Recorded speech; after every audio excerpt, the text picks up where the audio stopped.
need to do in order to stay clean and sober. You just choose not to do that. So I don't know why I should give you 4 years and why it shouldn't be more. But does anybody have an answer for me?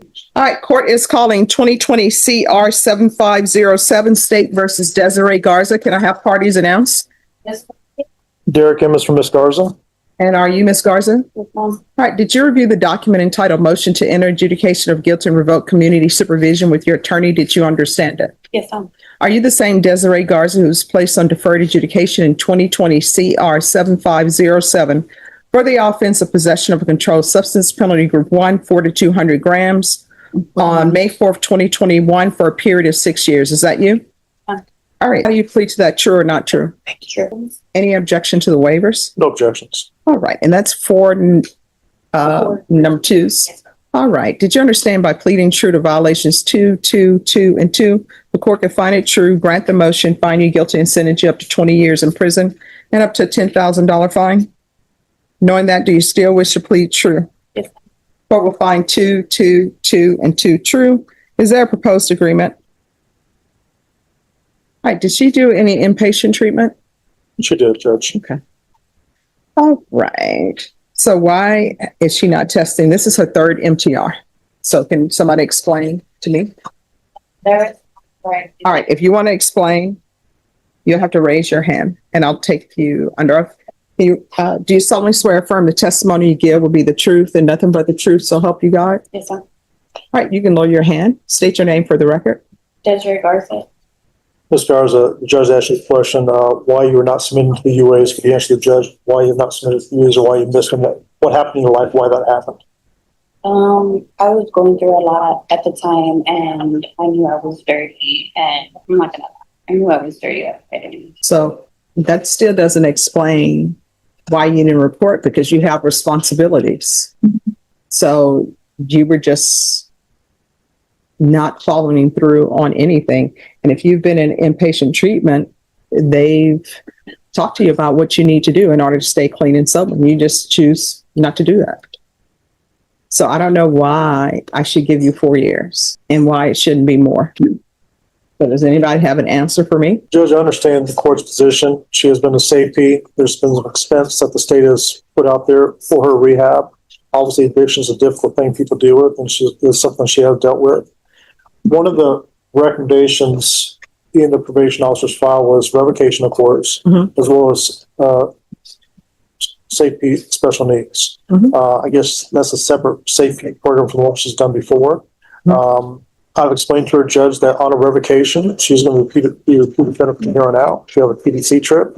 She's not over probation if she ever gets in trouble again. She just assured me that she has a daughter that's about to, that's in the military, is about to graduate at this boot camp, I'm assuming. She wants to try and put this behind her. Obviously, her track record is not really showing that she's capable of doing that as of yet. We understand that, Judge. We're asking the court to consider even the 4 years TDC. There's a lot of bite to that because she will be a convicted felon now. She understands that. So she'll try and put this behind her as quick as she can and move forward in a positive direction. And is this her first felony? And the reason why I asked that, because the plea bargain agreement, the state was silent on your application. And so the court gave you deferred adjudication. And at that time, they were asking that you be sentenced to 2 years in the prison. All right, this is what the court is going to do. The court is going to grant the motion, find you guilty, revoke, sentence you to 5 years in the prison, give you credit for any time served. There's to be no unsupervised contact with minors, no residing in households with minors, therapeutic community, and I will give you credit for any successful inpatient treatment completion. Thank you, Judge. All right, did you? Yes. She has a monitor on her ankle as well still. I think the court ordered it from what she shared with me. It's RMS monitor. They got her they have her with a monitor and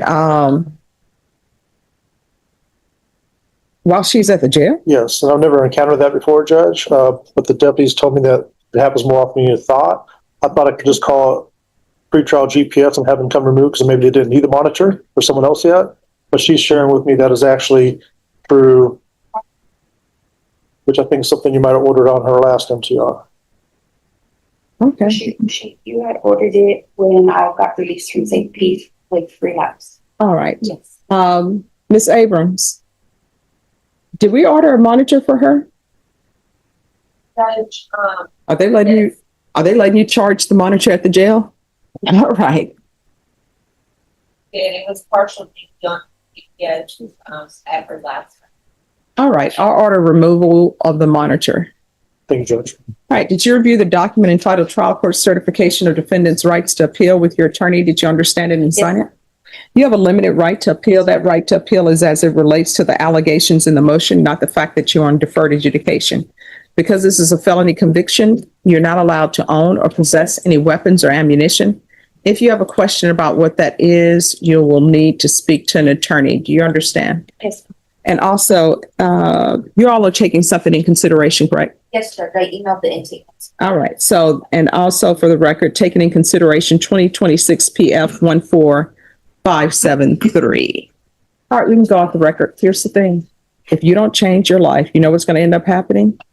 You're going to end up going back and forth to prison, or you may end up somebody identifying your body, because you never know what you're going to get when you're taking drugs. Yes, ma'am. When you're released from, take advantage of the therapeutic community. The therapeutic community doesn't increase the time you're in custody, but it's designed to help you.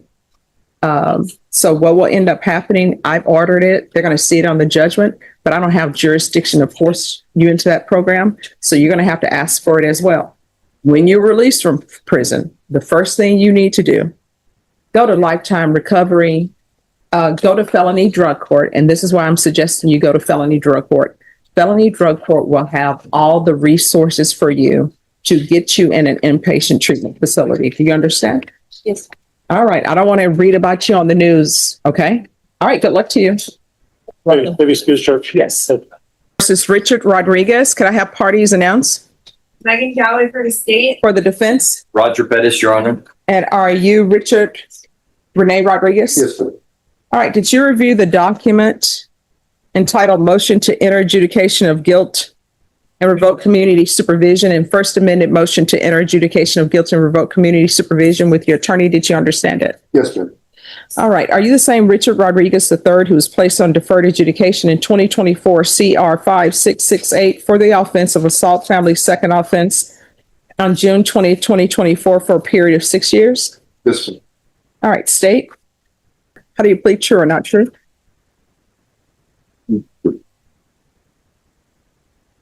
How do you plead to that, true or not true? True. And we waive and abandon the remainders, Your Honor. Any objections? No objections. All right. Did you understand by pleading true to 4 and 4, the court could find it true, grant the motion, find you guilty, Yes, ma'am.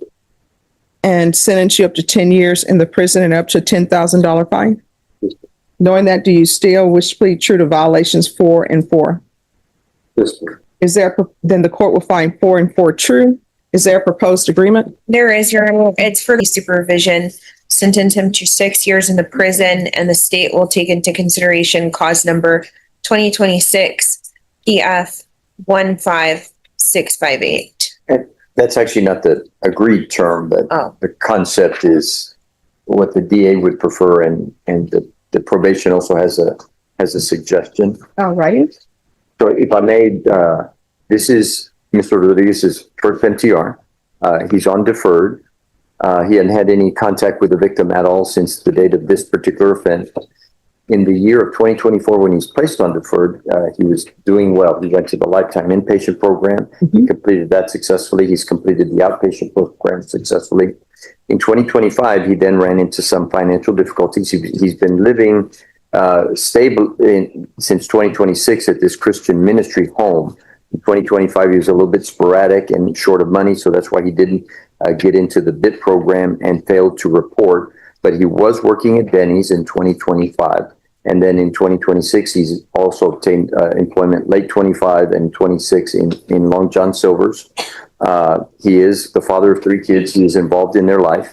The reason for this was he had a vape pen in him when he was caught jaywalking, and that's why he's here today. He hadn't had any alcohol since the date of this offense, which was partially the reason for us beginning this process in the criminal justice system. The probation office is requesting or suggesting that he would benefit from substance abuse treatment, and the SATIF program would be a good one. And so we also think that would be a good idea, or maybe a relapse program lifetime, or if Why is he not reporting? Like, it's easy to pick up the phone and call somebody, or is he saying he didn't have a phone during that time period, or like, why didn't he report? I mean, that's the easiest thing to do.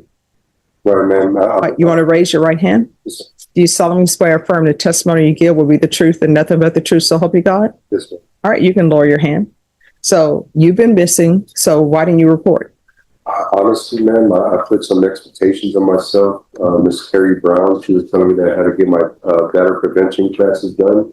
I know that I didn't have them done. I just started getting anxiety, have some fear of just going and not having my stuff done. And I just didn't end up going. And I accept it, and completely sorry. I'm not asking for mercy and grace today, if I can have that. But I mean, here's the problem. You've been missing for a long time. And based upon, and correct me if I'm wrong, counsel, the only reason you're before me is because you had a vape pen, so you got arrested. And that's how you ended up before me. Otherwise, we still wouldn't have seen you. I was going to turn myself in eventually. I was talking to a lawyer with my pastor, and I was going to eventually turn myself in. Unfortunately, this is how it happened. I don't know if it was divine intervention or what, but it definitely did humble me. Being in Barry County is very, very tough. And I'm missing my children. My 12-year-old son wants to commit suicide, and it's because I have lived a life of being a drug addict. I did methamphetamine for 13 years. I've been clean for 2.5 years since the last offense.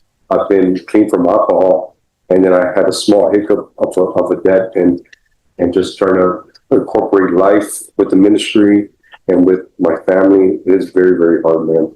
It's very, very hard, especially growing up in a household where drugs were, I was used to it, you know, and they were just regular. First time I did cocaine was when I was 9 years old, you know, so I do definitely need help, and Lifetime did definitely help me out. And I did. But isn't one thing about Lifetime and being there, it's like accepting responsibility and making amends. And part of accepting responsibility is reporting. Right now, I know that the law has no mercy, but I'm asking you in the name of Jesus, because. All right, so here's the thing. So, don't put Jesus on me. Here's the thing about that, and this is what I'm going to tell you. Law, there's supposed to be a separation of church and state, right? So you're saying, hey, on Jesus, you know, I need you to do A, B, and C. I'm not allowed to do that. yes, ma'am. Okay? Yes, ma'am. Even though I'm a Baptist, guess what? When I'm on the bench, I'm not supposed to be a Baptist. On the bench, I'm just looking at the law and trying to make decisions that will protect the community if I continue somebody and rehabilitate. That's it. I'm pleading with you. I'm just pleading. Okay. Any questions? Can I see the court supplies? We would just ask if in the alternative, it could be a term that is a lot less than what is available to the court. Where you have the issues reporting, is that correct? No, ma'am. I was actually reporting after I got out. After you got out, for how long?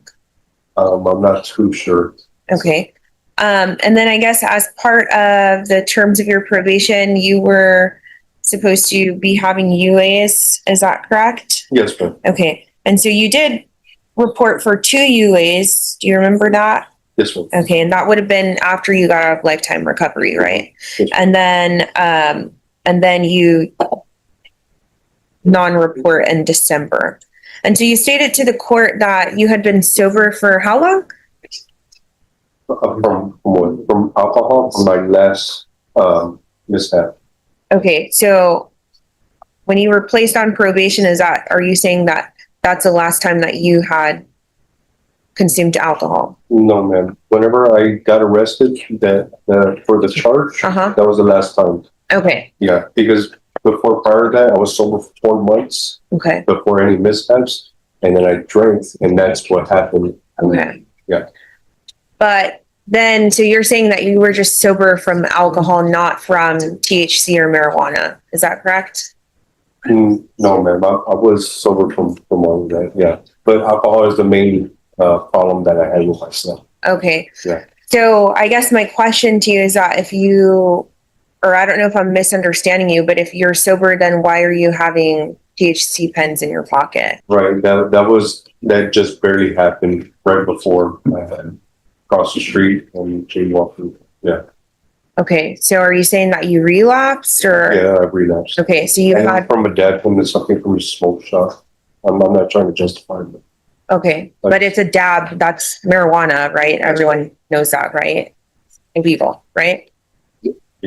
Well, yes, And especially when you're on probation, you're not supposed to be consuming illegal substances, correct? Okay. We pass the witness, Your Honor. Any further Wait. questions? Just ask that if you could consider, within the range on the lower end, if you decide to move in that direction. All right. I just don't think you're appropriate for it to be continued. I mean, you've been missing for a very long time. And the only reason why you're in front of me now is because you were arrested. Is that correct? yes, sir. Okay. All right. Believe it or not, I was going to turn myself in eventually, because I know it was just a matter of time before I get caught up. Let me just tell you, anytime there are motions to revoke out there, you can't ignore the problem, okay? Yes, sir. All right, this is what the court is going to do. The court is finding 4 and 4 true.